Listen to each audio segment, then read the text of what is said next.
is Pastor Kim coming to you with a Friday devotion. The following is a reading appointed for this coming Sunday, but we won't be focusing on it in our worship service. Instead, I share this passage and these thoughts with you today. From Paul's first letter to the Corinthian church, the 9th chapter. Paul writes, "If I proclaim the gospel, this gives me no ground for boasting, for an obligation is laid on me, and woe to me if I don't proclaim the gospel. For if I do this of my own will, I have a reward. But if not of my own will, I am entrusted with a commission. What then is my reward? Just this, that in my proclamation I may make the gospel free of charge, so as not to make full use of my rights in the gospel.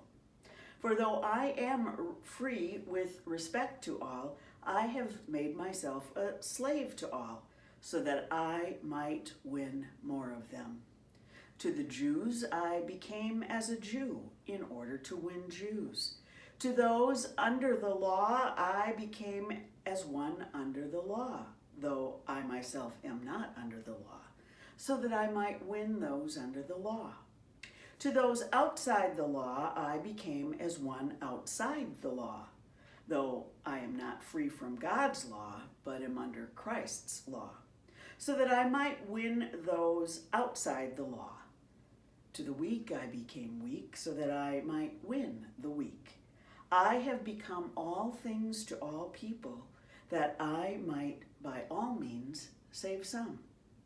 I do it all for the sake of the gospel, so that I may share in its blessings."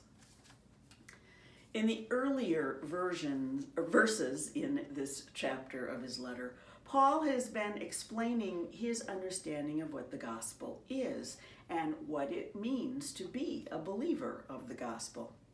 Paul stresses the freedom given to us by the gospel, as well as what feels like the opposite of Christian freedom, which is to serve others, since Christ's law of love has replaced the Jewish law of Torah.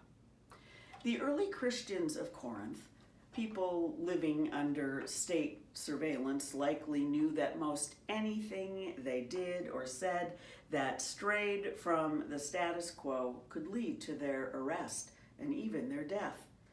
Yet Paul never wavered in his message, ever. Instead, he would frequently put himself smack dab in the middle of the danger, among Jews who might stone him, in the midst of Romans who might arrest him, or in the presence of strangers who might attack him, just so that everyone might learn about Jesus.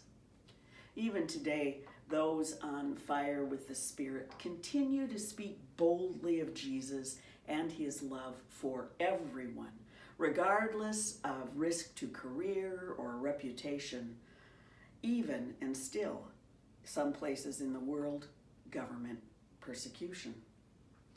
You and I, with all the baptized, are called to share Paul's paradoxical understanding of life under the gospel. We are free indeed from worry or concern about our salvation. Jesus has saved us. We know that to be true. But since we're free from condemnation, we're called instead to submit ourselves to serving others. In Luther's words, Christians are both perfectly free, subject to none, and dutiful servants, subject to all. As this portion of Paul's letter to the church at Corinth shows, God entrusted Paul with the responsibility of bringing the gospel to all kinds of people. So the focus of Paul's ministry is not based on his own rights or his own privileges as an apostle and as a Roman citizen, but upon the privilege of serving God by freely sharing the good news of Jesus Christ with others. Dear friends, God entrusts us with the same responsibility he gave Paul. Freed from fear of condemnation, we are called to love all people and to share with them the saving gospel of Jesus Christ in both word and in deed. Have a great weekend.